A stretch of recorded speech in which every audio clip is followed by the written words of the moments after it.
ॐ ज्ञानतिमिरान्धस्य ज्ञानञ्जनशलाकया चक्षुरुन्मीलितं येन तस्मै श्रीगुरुवे नमः। हरे कृष्णा। श्री चैतन्य चरितामृत मध्य लीला चैप्टर 8 और प्रयास संख्या 150। एता संक्षेपे कहिला कृष्णेरा स्वरूप, एबे संक्षेपे कही शुन राधा तत्व रूप। तब श्री रामानंद राय ने कहा, इस तरह मैंने पूर्ण पुरुषोत्तम भगवान के आदि स्वरूप को संक्षेप में कहा है। अब मैं श्रीमती राधा रानी की स्थिति का वर्णन करूंगा। कृष्णेर अनंत शक्ति ताते तीन प्रधान, चित शक्ति, माया शक्ति, जीव शक्ति नाम। कृष्ण की अनेक शक्तियां हैं, अनंत शक्तियां हैं, जिन्हें तीन मुख्य प्रमुख भागों में विभाजित किया जा सकता है। यह आध्यात्मिक शक्ति, भौतिक शक्ति और तटस्थ शक्ति, जो जीवों के नाम से विख्यात है। ठीक है, ये आपको मालूम है। आध्यात्मिक शक्ति जो भगवान के आध्यात्मिक जगत को चलाती है, और भौतिक शक्ति जो यहाँ इस संसार में है, माया शक्ति, और उसके अलावा इन दोनों से भिन्न है जीव शक्ति, तटस्थ शक्ति, जो कि हम है। तो हम भगवान की तटस्थ शक्ति माने जाते हैं। अंतरंगा बहिरंगा तटस्थ कहिया रे, अंतरंगा स्वरूप शक्ति सबार उपारे ऊपरे। और इसका एक और क्लासिफिकेशन है, या एक और नाम है सेम क्लासिफिकेशन का, जिसमें कि आध्यात्मिक शक्ति को हम अंतरंगा, और भौतिक शक्ति को बहिरंगा, और जीव शक्ति तो तटस्थ ही। ये सब भगवान की शक्तियां हैं, किंतु अंतरंगा शक्ति भगवान की निजी शक्ति है और अन्य दो से श्रेष्ठ है। अंतरंगा जो है सबसे श्रेष्ठ शक्ति है भगवान की आध्यात्मिक शक्ति। विष्णु शक्ति परा प्रोक्ता क्षेत्राख्या क्षेत्रज्ञाख्या तथा परा अविज्ञा कर्म संज्ञान्य तृतीया शक्ति ऋष्यते। विष्णु पुराण से यह श्लोक लिया गया और इसमें बताया गया कि भगवान विष्णु की आदि शक्ति श्रेष्ठ अर्थात आध्यात्मिक है। तो श्रेष्ठतम शक्ति कौन सी है? अंतरंगा शक्ति, आध्यात्मिक शक्ति। जीव वास्तव में इसी श्रेष्ठ शक्ति से संबंधित है। यानी कि जीव जो है, वैसे तो जीव तटस्थ शक्ति कहे जाते हैं, लेकिन वो इसी शक्ति से संबंधित है। किंतु एक अन्य शक्ति भी है जो भौतिक शक्ति कहलाती है। यह तीसरी शक्ति अज्ञान से भरी है। इसमें हम जो चीज नहीं है उसको सच मान लेते हैं, जहां सुख नहीं है उसको सुख मान लेते हैं। जैसे मिराज है, जैसे कि कस्तूरी मृग हमेशा चारों तरफ कुछ और ढूंढता रहता है। मतलब इस तरीके से ये अज्ञान से भरी हुई है। और ये शक्ति क्यों है? ये शक्ति बेसिकली जो जीव जो है कह सकते हैं कि अशुद्ध अवस्था में है, उनको शुद्ध अवस्था में बनाने के लिए एक स्पेशल जगह बनाई गई है जहाँ पर ये शक्ति काम करती है। यहाँ पर जीवों को रखा जाता है और जीव कुछ समय तक अपनी इच्छाओं को पूरी करता है, कोशिश करता है, करते करते दुखी होता है और धीरे धीरे भगवान के साधुओं के टच में आता है और अपनी भक्ति को बढ़ाता है और वापस आध्यात्मिक जगत में चला जाता है। सच्चिदानंदमय कृष्ण स्वरूप अतएव स्वरूप शक्ति है तीन रूप। मूलतः भगवान कृष्ण सच्चिदानंद विग्रह अर्थात शाश्वतता। सच्चिदानंद आप अच्छी तरह जानते हैं क्या होता है। सत, चित और आनंद। सत का मतलब शाश्वतता, मतलब इटर्निटी, हमेशा रहने वाला। ज्ञान और आनंद के दिव्य रूप है। अतः उनकी निजी शक्ति अंतरंगा शक्ति के तीन विविध रूप है। क्योंकि भगवान सच्चिदानंद है, सत, चित और आनंद। चित मतलब हो गया नॉलेज, सत मतलब हो गया इटर्निटी, सत्य। इसी को रिलेट करते हुए तीन शक्तियां हैं। अंतरंगा शक्तियों के भी तीन प्रकार हैं। तो हमने डिस्कस किया कि किस प्रकार से भगवान सच्चिदानंद विग्रह है, यानी कि सत्य चित आनंद। इसको आप अच्छी तरह जानते हैं। तो जैसे भगवान सच्चिदानंद है, उसी तरह से उनकी जो अंतरंगा शक्ति है वो भी इन तीन चीजों को रिप्रेजेंट करती है। सत्य, चित और आनंद को रिप्रेजेंट करती हुई अंतरंगा शक्ति के भी तीन प्रकार हैं, जिसको हम डिस्कस करेंगे। आनंदांशे ह्लादिनी संदेश संधिनी चिंदशे चिदंशे संवित यारे ज्ञानकारी मानी। ह्लादिनी उनका आनंद पक्ष है और संधिनी उनका शाश्वतता पक्ष है और संवित ज्ञान पक्ष है। तो समझ में आया? सत्य, चित, आनंद। आनंद जो है वो अंतरंगा शक्ति को फिर से तीन भागों में डिवाइड करते हैं, जिसमें भगवान का आनंद पक्ष को रिप्रेजेंट करती है ह्लादिनी शक्ति। ठीक है। और संधिनी शाश्वतता को, यानी कि सत होता है ना, चित, सत, चित, आनंद में सत जो है वो संधिनी है और संवित क्या है? ज्ञान है, चित्त। तो इस प्रकार से तीन भगवान के तीन जो विशेष लक्षण है सच्चिदानंद, उनको ये शक्तियां रिप्रेजेंट करती हैं। हिलादिनी संधिनी संवित्य संवित्व ये वये का सर्व संशय हिलाद ताप करी मिश्रा त्वयि नो गुण वर्जिते। हे प्रभु, आप समस्त दिव्य शक्तियों के दिव्य आगार हैं, यानी कि आपकी शक्ति अनंत है। आप अलादिनी आनंद देने वाली शक्ति, संधिनी अस्तित्व शक्ति तथा संवित ज्ञान शक्तियां वास्तव में आपकी एक ही अंतरंगा शक्ति है, यानी एक ही अंतरंगा शक्ति के ये प्रकार है। विष्णु पुराण से लिया गया। बद्ध आत्मा आध्यात्मिक होते हुए भी कभी हर्ष का अनुभव करता है, कभी पीड़ा का अनुभव करता है, कभी हर्ष और पीड़ा दोनों का मिश्रण होता है। ऐसे पदार्थ का स्पर्श होने से होता है। क्यों हमारे साथ होता है? क्योंकि भगवान तो सच्चिदानंद आनंद है, यानी कि आनंद में ही रहते हैं हमेशा। हमारे साथ क्या आता है? सुख दुख। कभी हर्षित होते हैं, कभी हम शोक में आ जाते हैं। तो ये क्यों होता है? क्योंकि हम इस भौतिक प्रकृति के टच में आते हैं, जो कि माया है ना। मायावश आदमी को भ्रम हो जाता है ना। जैसे कि सपने में हम लेटे हैं, लेकिन अचानक से रोने लगते हैं, अचानक से नींद खुलती है। क्या हुआ? अरे बड़ी टेंशन थी, मेरे पीछे कोई भाग रहा था मारने के लिए और मैं भागे जा रहा था। कितनी चीजें, यानी कि सच नहीं है लेकिन फिर भी दुख है, दुख नहीं है फिर भी दुख है। इसी को माया कहते हैं। वास्तव में हम आनंद को रिप्रेजेंट करते हैं, हम भी सच्चिदानंद हैं, लेकिन क्योंकि ये माया के कारण हमें ऐसा लगता है हम दुखी हो रहे हैं। ऐसा क्यों हो गया? ये मर गए, हम मर गए। हम मरते नहीं है। देखिए है ना, सपने में आपको दिखे कि मर गए तो कितने लोगों को दिखता है ना कि मैं मर गया या कोई व्यक्ति मर गया, वास्तव में तो मरा नहीं होता है। उसी तरह से हम संसार में हमें लगता है कि हम मर गए जब भी शरीर को त्यागते हैं, लेकिन वास्तव में मरे नहीं होते हैं। इसलिए आत्मा का ज्ञान होने से सारे दुख दूर हो जाते हैं। तो ये जो इल्यूजन है, ये माया शक्ति का प्रभाव है। जब हम इस माया शक्ति के आदि संसार के अंदर हम आ गए तो हम प्रभावित हो जाते हैं। जैसे कि जेल के अंदर हम लोग गए तो जेल के लोगों से धीरे धीरे वैसे ही लोगों से प्रभावित हो गए, वहां के वातावरण से प्रभावित हो गए। तो यही कारण है भगवान की शक्ति जो माया शक्ति है, इसके टच में आने की वजह से हम कभी पीड़ा का महसूस करते हैं, कभी हर्ष, बिल्कुल स्वप्न की तरह। स्वप्न में कभी कोई व्यक्ति हंसता है, कभी कोई व्यक्ति रोता है, किंतु आप समस्त भौतिक गुणों के परे हैं, लेकिन आपके ऊपर इनका प्रभाव नहीं पड़ता है। आपकी परा आध्यात्मिक शक्ति पूर्णतः दिव्य है। आपके लिए सापेक्ष हर्ष पीड़ा या हर्ष मिश्रित पीड़ा जैसी कोई वस्तु नहीं है।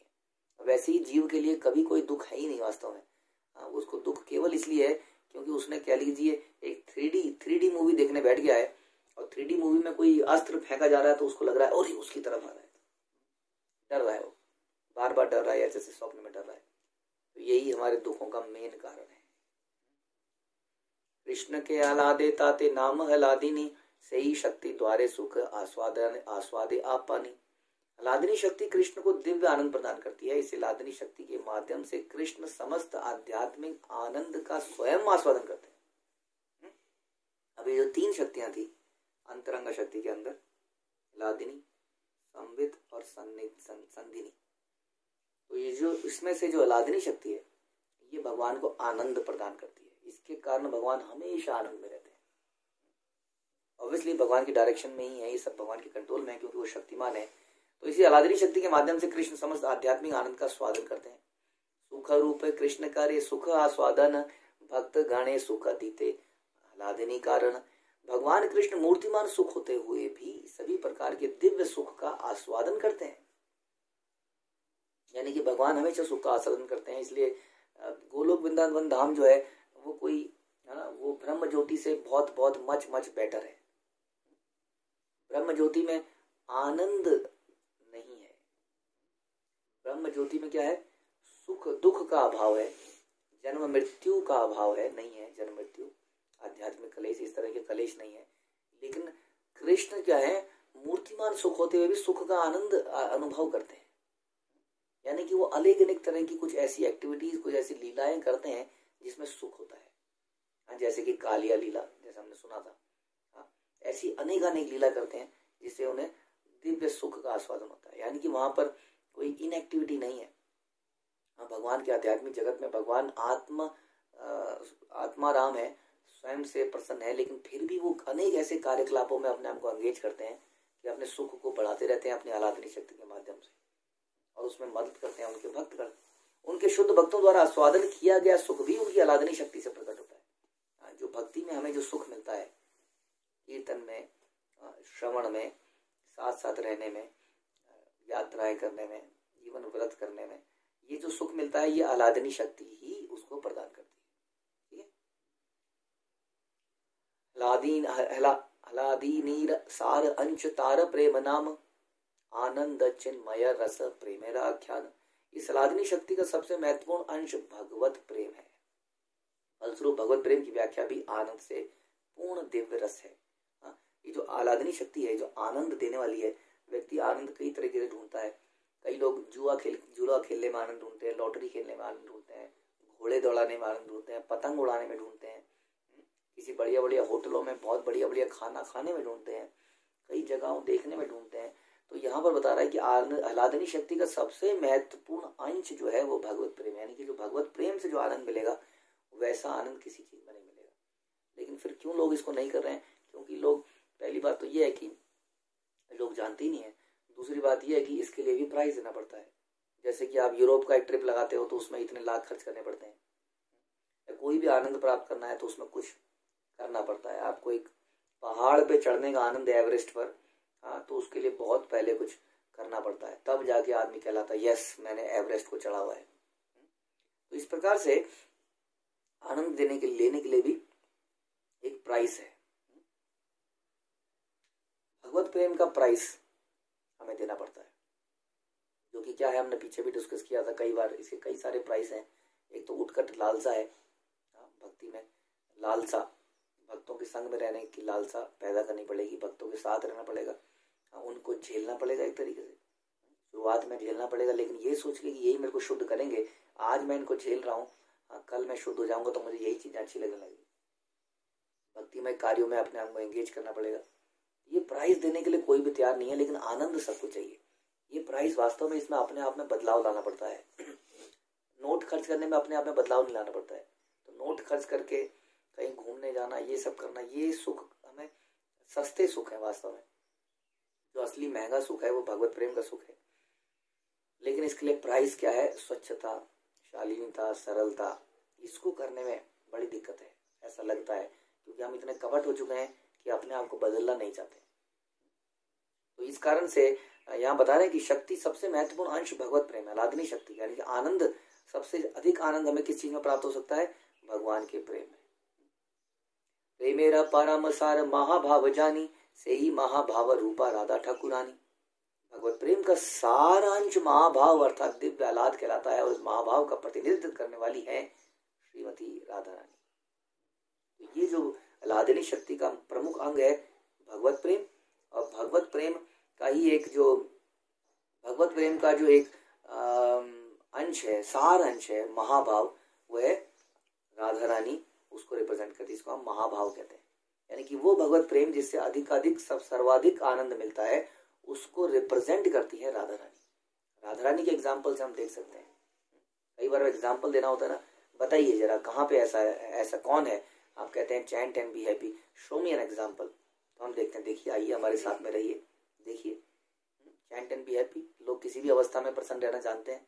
तो इसी तरीके से यदि कोई कहे महाभाव क्या है, क्या कहते हैं आपकी, इससे परम आनंद मिलता है, तो हमें राधा रानी के चरित्र को देखना पड़ेगा। उनसे हमें एकदम से पता चल जाएगा, यस ये है परम भाव, ये है परम आनंद। तयोरप्युभयोर मध्य राधिका सर्वथाधिका महाभाव स्वरूपेयम गुणेर तिवरीयसी। वृंदावन की गोपियों में श्रीमती राधा रानी तथा एक अन्य गोपी प्रमुख मानी जाती है। उज्ज्वल नीलमणि में बताया गया, गोपियां प्रमुख हैं, लेकिन एक गोपियों में एक गोपी जो है सबसे प्रमुख मानी जाती है।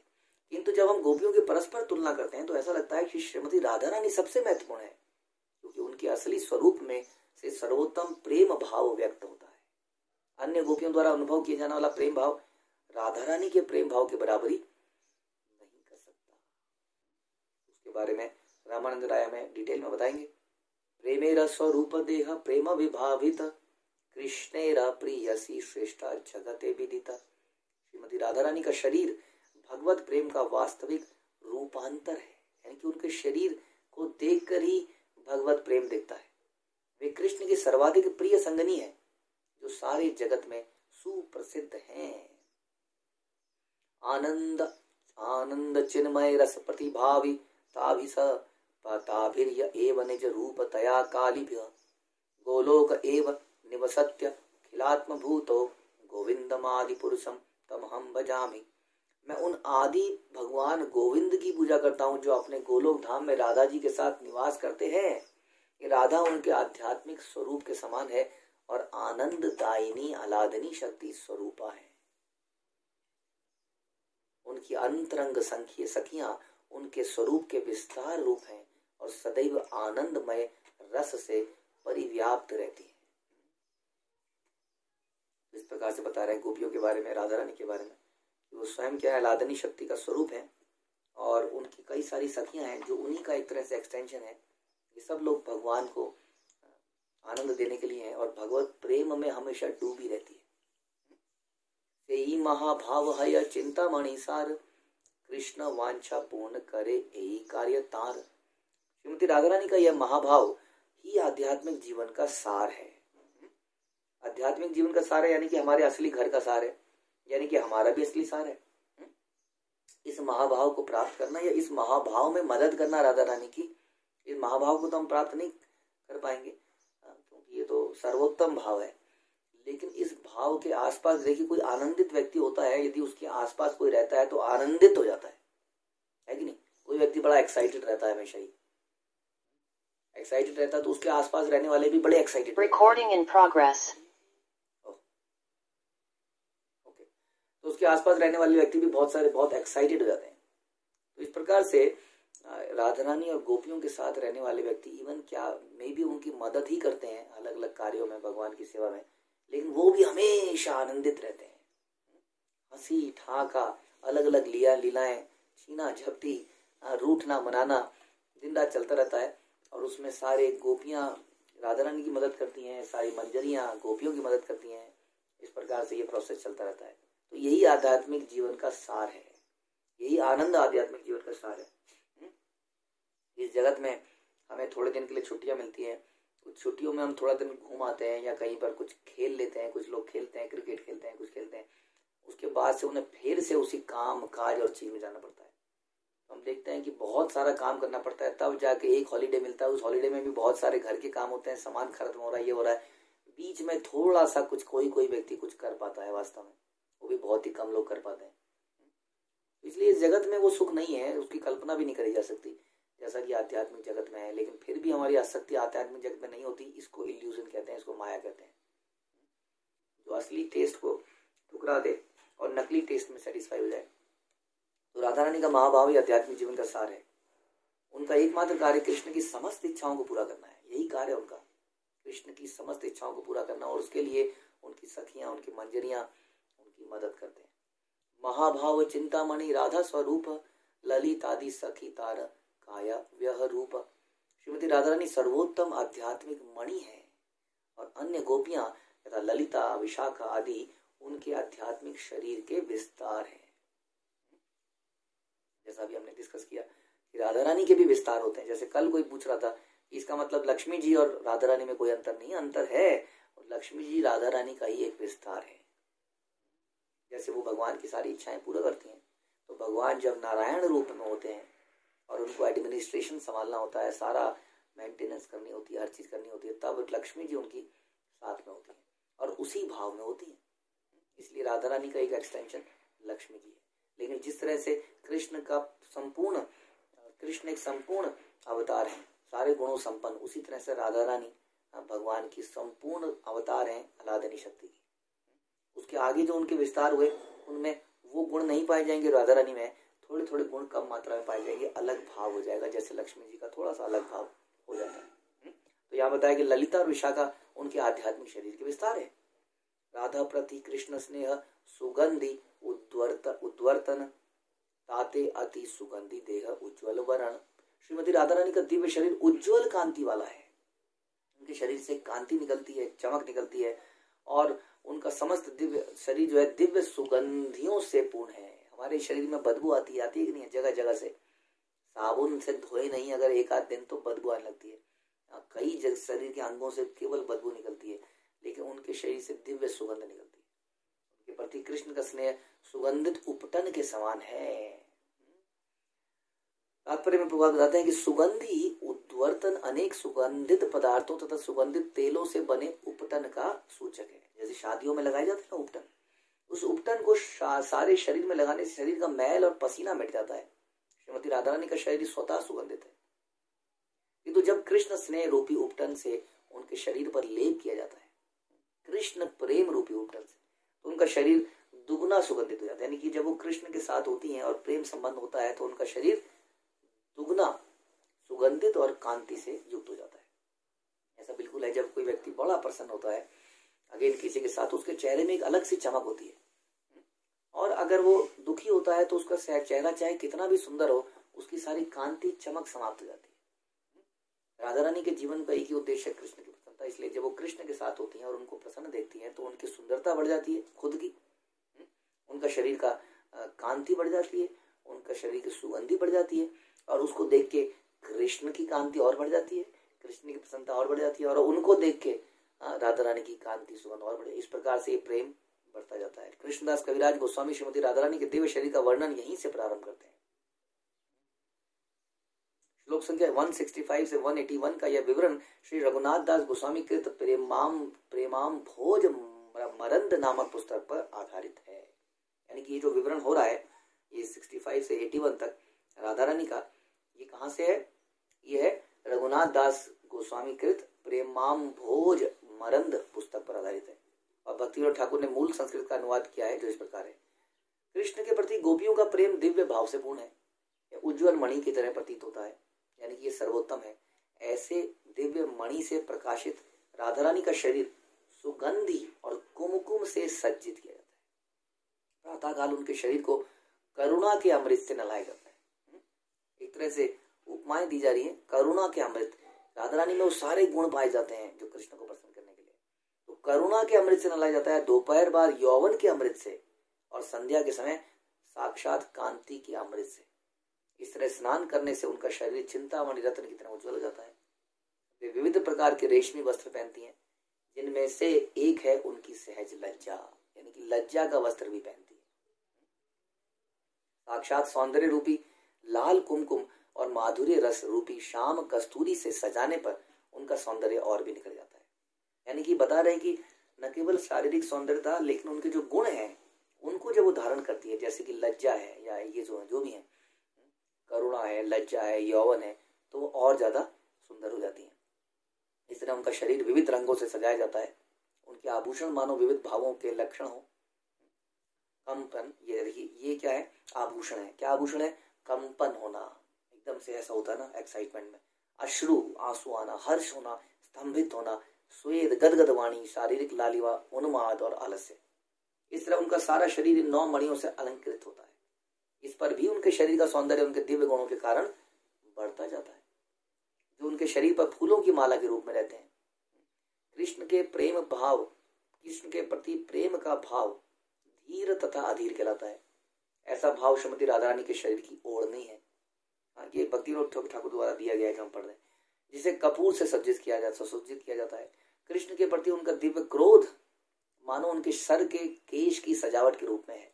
क्रोध भी इतना प्यारा है। उनका सौभाग्य रूपी तिलक उनके सुंदर मस्तक पर सुशोभित है। श्रीमती राधा रानी के कान के झुमके कृष्ण के पवित्र नाम है तथा उन नामों और यश का श्रवण है।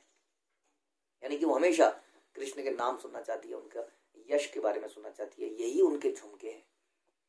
उनके अधर कृष्ण के प्रेम भाव रूपी तांबूल के कारण सदैव लाल रहते हैं। उनकी आंखों में लगा काजल कृष्ण प्रेम के कारण उत्पन्न उनकी चालाकी है। जो उनकी आंखें इधर उधर घूमती हैं, साइड से देखती हैं, ये जो आंखों की क्रिया है, ये जो आंखों की क्रियाएं हैं, ये क्या है? उनका काजल है, कृष्ण प्रेम रूपी काजल। कृष्ण के साथ उनका हास परिहास और मृदु हास से वह कपूर है, जिसे वह सुगंधित बनी रहती है। हास परिहास, वे अपने कमरे में गर्भ की सुगंधी के सहित सोती हैं, और जब बिस्तर पर लेटती हैं तब उनके प्रेममय भावावेश की दिव्य विविधता उनके विरह रूपी हार के मध्य लॉकेट के समान है। उनके दिव्य स्तन कृष्ण के प्रति स्नेह तथा रोष रूपी साड़ी से ढके रहते हैं। उनके पास कच्छ पी वीणा नामक एक वाद्य है, जो यश तथा सौभाग्य तुल्य है और अन्य गोपियों के मुखों तथा स्तनों को वास्तव में सुखाने वाला है। वे हमेशा अपने दोनों हाथ अपनी गोपी सखी के कंधे पर रखती हैं, जो उनके यौवनपूर्ण सौंदर्य के समान है, और वे अनेक दिव्य गुणों से संपन्न होते हुए भी कृष्ण रूपी कामदेव से पीड़ित रहती है। इस तरह में पराजित हो जाती है। और रघुनाथ दास गोस्वामी अपने मुंह में तिनका दबाकर श्रीमती राधा रानी को सादर नमस्कार करते हैं, स्तुति करते हैं, हे गंधर्विका श्रीमती राधा रानी, जिस प्रकार भगवान कृष्ण किसी शरणागत आत्मा को कभी नहीं ठुकराते, उसी प्रकार कृपया आप भी मुझे नहीं ठुकराएं। यही प्रेमाम भोज मरंद का अनुवाद सार है, जिसे कविराज गोस्वामी ने उद्धृत किया। कारुण्यामृत धाराय स्नान प्रथम, तारुण्यामृत धाराय स्नान मध्यम। श्रीमती राधा रानी पहला स्नान करुणा रूपी अमृत की धारा में करती है और दूसरा स्नान युवावस्था में अमृत में करती है। श्रीमती राधा रानी सर्वप्रथम अपने शरीर में कृष्ण के स्नेह का उपटन लगाती हैं, तब वे करुणा रूपी जल में स्नान करती हैं। पौगंड अवस्था यानी कि 5 से 10 साल की पार करने पर श्रीमती राधा रानी सर्वप्रथम करुणा के रूप में प्रकट होती है। पौगंड अवस्था में करुणा के रूप में। करुणा का जो भाव है, सारे भाव अलग अलग हैं।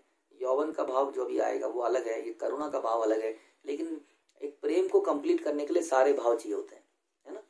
जैसे करुणा है, करुणा में बड़ी चिंता होती है, आपने खाना खाया कि नहीं, आपने दवाई खाई कि नहीं, आप ये कर लीजिए ना, उसमें वो भी एक प्रेम है। और एक यौवन का प्रेम है जिसमें थोड़ा खींचा खाची हंसी मजाक इस तरह का है। तो इस पर बता रहे हैं कि पौगंड अवस्था पार करने पर श्रीमती राधा रानी सर्वप्रथम करुणा के रूप में प्रकट होती है। दूसरा स्नान दोपहर के तारुण्य अमृत अर्थात युवावस्था के अमृत में किया जाता है। यह उनकी नवीन तरुणावस्था की वास्तविक अभिव्यक्ति है। लावण्यामृत धाराया तदुपरि स्नान निज लज्जा श्याम पट्ट साटी परिधान। दोपहर के स्नान के बाद श्रीमती राधा रानी शारीरिक कांति के अमृत में से पुनः स्नान करती हैं और तब लज्जा रूपी वस्त्र धारण करती हैं। दूसरे स्नानों के अतिरिक्त दोपहर के बाद किया जाने वाला स्नान पूर्ण सौंदर्य के अमृत में किया जाता है, यानी कि अब ये पूर्ण सौंदर्य यहाँ पर मैनिफेस्ट हो गया, उजागर हो गया है। इस तरह विभिन्न प्रकार के जलों में 3 स्नान किए जाते हैं। तो लज्जा रूपी वस्त्र धारण करती हैं, जो उनकी काली रेशमी साड़ी होती है। तत्पश्चात श्रीमती राधा रानी 2 प्रकार के वस्त्र पहनती हैं, अधो वस्त्र और ऊपरी वस्त्र तथा ऊपरी वस्त्र। ऊपरी वस्त्र गुलाबी रंग का है, जो कृष्ण के प्रति उनकी अनुरक्ति और आकर्षण है, और अधो वस्त्र काले रंग की रेशमी साड़ी है, जो उनकी लज्जा है। कृष्ण अनुराग द्वितीय अरुण वसन प्रणय मान कंजुलिकाय वक्ष आच्छादन। कृष्ण के प्रति श्रीमती राधा रानी का स्नेह उनका ऊपरी वस्त्र है, जिसका रंग गुलाबी है। वे अपने स्तनों को एक दूसरे वस्त्र से ढकती हैं, जो कृष्ण के प्रति स्नेह तथा रोष से युक्त होता है। ये बड़ी गहरी डिस्कशंस हैं, जितना हमें समझ में आएगा उतना हम समझ सकते हैं, लेकिन हमें एटलीस्ट इससे ये पता चलता है कि ये जो आध्यात्मिक जगत में प्रेम का स्वादन है वो कितनी गहरी वस्तु है और हम यहाँ पर किन वस्तुओं में लगे हैं।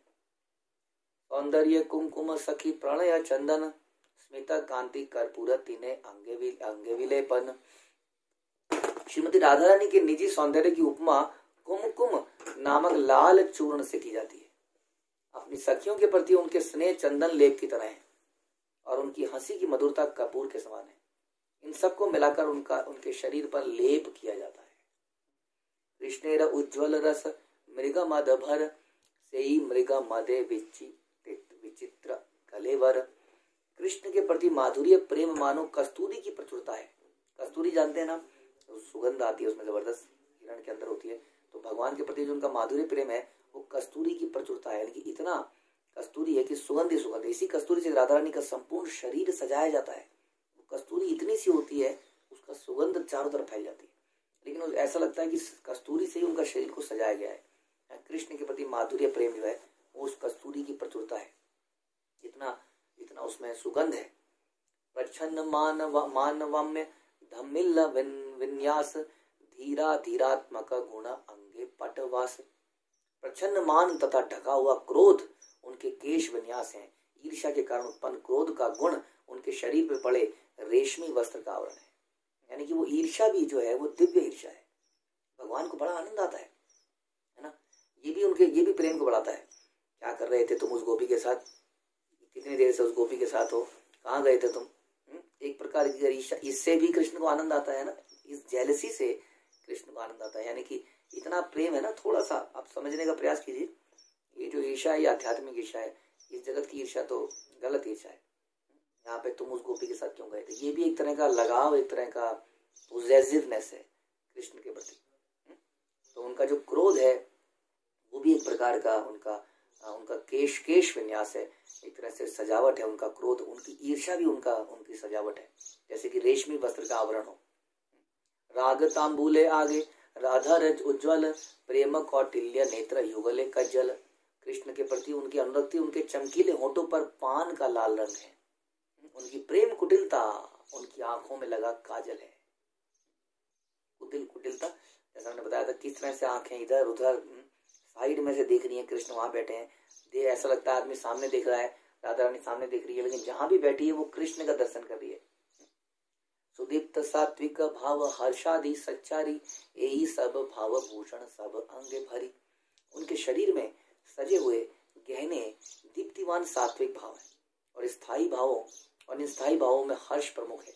ये सारे भाव उनके शरीर में गहनों के समान है, जो हमने डिस्कस किया था, कंपन होना, एकदम से हर्षित हो जाना, या अलग अलग तरह के ना पसीने आना।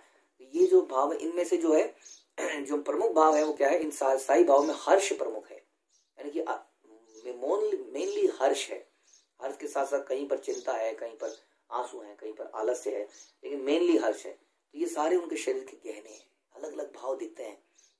ये इस तरह की चीजें आप हमारे प्राचीन उसमें देख सकते हैं, जो था ना कथकली, आई थिंक कथकली, इस तरह के जो डांस हैं, यदि उन डांस को आप देखेंगे जो आजकल भी लोग करते हैं, तो उसमें डांस के लिए मूवमेंट्स के अलावा एक्सप्रेशन बड़े इंपॉर्टेंट। आप देखेंगे कि वो थोड़े थोड़े सेकंड में अपने एक्सप्रेशन बदलते हैं।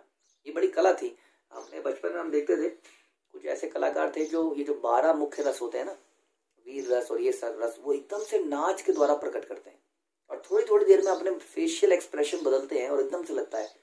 तो वो तो एक तरह की रिहर्सल द्वारा किया गया डांस है। राधा रानी के अंदर वो नेचुरल है, समझ लीजिए। अभी कोई व्यक्ति हंस रहा है, एकदम से कोई व्यक्ति कुछ और कर रहा है, तो ये जो भावों का चेंजेस होते हैं इतना जल्दी जल्दी, वो अलंकार के जैसे हैं, वो बड़ा सुंदर लगते हैं उनके शरीर के ऊपर, बहुत सुंदर अलंकार लगते हैं। हम केवल उसको डांसेस के माध्यम से देख सकते हैं, जो अब धीरे धीरे विलुप्त होता जा रहा है। साउथ इंडिया में लोग इस तरह के डांस आज भी देखे जा सकते हैं, जिसमें फेशियल एक्सप्रेशन कितना इंपॉर्टेंट है, आंखों की मूवमेंट, हंसना, जितना की बॉडी मूवमेंट्स इंपॉर्टेंट है। तो वो चीजें सारी नेचुरल है राधा रानी के अंदर। किंचित आदि भाव विशांति भूषित, गुण श्रेणी पुष्प माला सर्वांगे पूरित। किंचित से प्रारंभ होने वाले 20 प्रकार के भाव लक्षणों से उनका शरीर विभूषित है, उनके दिव्य गुणों से उनके सारे शरीर पर लटक रही फूल की माला बनी है। 20 प्रकार के भाव लक्षणों से उनका शरीर विभूषित है, जैसा अभी हम डिस्कस कर रहे थे। कौन कौन से भाव हैं? भाव है, चेष्टा है, उपेक्षा है, उपेक्षा समझते हैं ना, उपेक्षा कर देना, सौंदर्य, कांति, दीप्ति, माधुर्य, प्रगल्भता यानी अलक्षणपन, उदारता, धीरज, और स्वभाव संबंधित भाव है लीला, आनंद भोग, संबंध तोड़ना, जाओ मैं तुमसे बात नहीं करूंगी, भ्रमित हो जाना, कहाँ गए कृष्ण। इस तरह से ये जो भाव है ये उनके शरीर में प्रकट होते हैं। फूल की माला श्रीमती राधा रानी के गुणों को प्रदर्शित करती है। माला भी 3 भागों में है, मानसिक, मौखिक और शारीरिक। उनके क्षमा तथा करुणा के गुण मानसिक हैं, क्षमा कर देना, करुणा करना। उनके कर्ण प्रिय सुमधुर बातें मौखिक हैं, बोलने की जो उनके अंदर कला है। और आयु, सौंदर्य, कांति, लावण्य ये उनके शारीरिक गुण है। इस प्रकार से ये गुण उनके शरीर की माला के समान है। सौभाग्य, तिलक, चारु, ललाटे उज्ज्वल, प्रेम, वैचित्य, रत्न, हृदय तरल। उनके सुंदर चौड़े मस्तक पर सौभाग्य का तिलक है, उनके विविध प्रेम व्यवहार मणि है, और उनका हृदय लॉकेट है। सुंदर चौड़े मस्तक पर सौभाग्य का तिलक है, बहुत ही सौभाग्यशाली है। उनको ये भी ऐसा बोला जाता है कि जिस चीज को वो बनाती थी, वो जो चीज उनकी, जो व्यक्ति उनके हाथ का बना खा ले, वो कभी रोगग्रस्त नहीं हो सकता। ऐसे न जाने कितने सौभाग्य तो उनका यही था कि कृष्ण उनको ढूंढते रहते हैं। उनके विविध प्रेम व्यवहार मणि है। हृदय, उनका हृदय सुंदर लॉकेट है, हार के अंदर बीच में एक लॉकेट होता है, वैसा ही उनका सुंदर हृदय है। मध्य वयस सखी स्कंदे का न्यास, कृष्ण लीला मनोवृत्ति सखियाश पाश। श्रीमती राधा रानी की गोपियां, गोपी सखियां, उनकी मानसिक क्रियाएं हैं। बहुत सारी गोपियां हैं, जैसे हमने बताया कि ये उनके शरीर का एक्सटेंशन है। अलग अलग प्रकार के चीजों को करने के लिए, अब रास नृत्य करना है तो केवल राधा रानी नहीं नाचेंगी ना, जैसे हीरो हीरोइन नाचते हैं तो पीछे से कई सारे बैकग्राउंड में लोग नाच रहे होते हैं जिनका पिक्चर से लेना देना नहीं है, लेकिन अचानक से पता नहीं कहाँ से आ जाता है, हाँ, जो कि उस सीन को बड़ा अच्छा बना देते हैं। तो सोचिए, इसी तरह से ये सारी चीजें नकल मारी गई हैं उसी दिव्य लीलाओं से, क्योंकि व्यक्ति कृष्ण बनना चाहता है ना। तो यहाँ पर राधा रानी जब विचार करती हैं क्या क्या किया जाए, तो उनकी मानसिक क्रियाएं उनकी सखियां हैं जो अलग अलग प्रकार से उन लीलाओं में सपोर्ट करती हैं, जो कृष्ण लीलाओं पर ही केंद्रित रहती हैं। वे अपने हाथ युवावस्था की प्रतीक अपने सखी के कंधे पर रखती है, जैसे कृष्ण अपना हाथ अक्सर बलराम जी के कंधे पर रखते हैं। इस प्रकार से निजांग सौर भालय गर्व पर्यंक ताते वसी आचे सदा चिंते कृष्ण संग। श्रीमती राधा रानी की सेज साक्षात गर्व है। गर्व भी जो है ना एक प्रकार का, ये भी एक प्रकार का, ये आध्यात्मिक गर्व है। इसको यहाँ के गर्व, यहाँ तो प्राइड मुसीबत है हमारे लिए बहुत बड़ी, लेकिन वो एक अलग गर्व है जो उनकी शारीरिक सुगंधी के धाम में स्थित है। वे सदैव उसमें आसीन होकर कृष्ण के संग में के विषय में सोचती रहती हैं। जैसे कि हम लोग जानते हैं, इसको अगर एक्सप्लेन करें कि हम लोग कृष्ण के भक्त हैं, तो ऐसा नहीं है कहीं पे जाएंगे तो माला करते हुए छुपने की कोशिश करेंगे, कंठी माला को बंद करने की कोशिश करेंगे, है ना। हम गर्वान्वित उस लक्षण में नहीं है कि हम जाके अपना गुणगान करें, लेकिन हम गर्वान्वित हैं कि हम कृष्ण के भक्त हैं, और इसको दिखाने में हमें कोई शर्म नहीं है या इसको छुपाने का हमारे कोई इरादा नहीं है, बल्कि हमें आनंद में रहते हैं। मेरे मस्तक पर तिलक है, मैंने भगवान के नामों की माला ले रखी है। इस प्रकार से ये जो गर्व है इसी में हमेशा स्थित रहती है और इसी को सोचती रहती है। कृष्ण नाम गुण यश अवतंस काणे, कृष्ण नाम गुण यश प्रवाहे वचने। श्रीमती राधा रानी के कान की बालियां भगवान कृष्ण के नाम, यश तथा गुणों की प्रतीक हैं। उनकी यही सुंदरता है।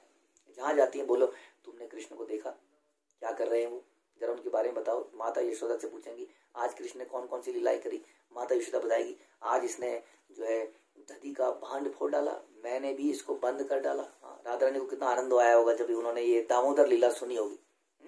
तो उन्हीं के बारे में सुनना चाहती हैं। यही उनकी बालियां हैं। भगवान कृष्ण के नाम, यश तथा गुणों की महिमा उनकी वाणी को अपलावित करती किए रहती है, यानी कि उनके मुंह से भी कृष्ण कृष्ण कृष्ण और उनकी लीलाएं निकलती रहती हैं। कृष्ण के कराए शाम रस मधुपान, निरंतर पूर्ण करे कृष्ण सर्व काम। श्रीमती राधा रानी को माधुर्य रस का मधु पीने के लिए प्रेरित करती रहती हैं। राधा रानी को माधुर्य रस का मधु पीने के लिए प्रेरित करती रहती हैं। फलता वे कृष्ण की सारी काम वासनाओं को पूरा करने में लगी रहती हैं। और ये काम वासनाएं आध्यात्मिक काम वासनाएं, यही जीवन की पूर्णता है। ये यहाँ पर वही उसी काम वासना का विकृत रूप है जो कि हम ढूंढते रहते हैं इस संसार के अंदर। ये काम वासना हमारी संसार में पूरी नहीं हो पाएगी। हमारी ये काम वासना एक्चुअली में आध्यात्मिक जगत की विकृत प्रतिबिंब है। इसलिए यहाँ पर ये पूरा नहीं हो पाएगा। इसके लिए हमें उसी लोक में जाना होगा। कृष्णेर विशुद्ध प्रेम रत्नेर आकार, अनुपम गुण गण पूर्ण कलेवर। श्रीमती राधा रानी कृष्ण प्रेम रूपी अमूल्य मणियों की पूर्ण खान के सदृश हैं। उनका दिव्य शरीर अद्वितीय आध्यात्मिक गुणों से पूर्ण है। और इस प्रकार से ये राधा रानी का बहुत ही विस्तृत डिस्कशन कृष्णदास कविराज ने किया, जो रघुनाथ दास गोस्वामी ने ओरिजिनली बनाया। भक्ति विनोद ठाकुर ने भी इसको ट्रांसलेट किया। तो हमने उनके कुछ आध्यात्मिक गुणों को समझा, और आपको आज थोड़ा सा समझ में आया होगा कि हम कौन राधा रानी के सर्वेंट हैं। वास्तव में हम राधा रानी के ही सर्वेंट है ना, उन्हीं की मदद करते हैं कृष्ण की सेवा करने में। तो ये है वो राधा रानी जिनके बारे में लोग जानते नहीं है, हम भी नहीं जानते हैं। ये उनका दिव्य स्वरूप है, ये उनका रूप है, जिनके जीवन में कृष्ण के अलावा और कोई नहीं है। इसलिए हम सुन रहे थे एक प्रवचन में कह रहे थे कि we have to become mad for Krishna like Radha Rani. इस तरह का भाव हमारे हृदय में पैदा हो, हम उनकी सेवा निरंतर कर पाए, ऐसी हम प्रार्थना करते हैं। श्री चैतन्य चरितामृत की जय, कृष्णदास कविराज की जय, श्रील प्रभुपाद की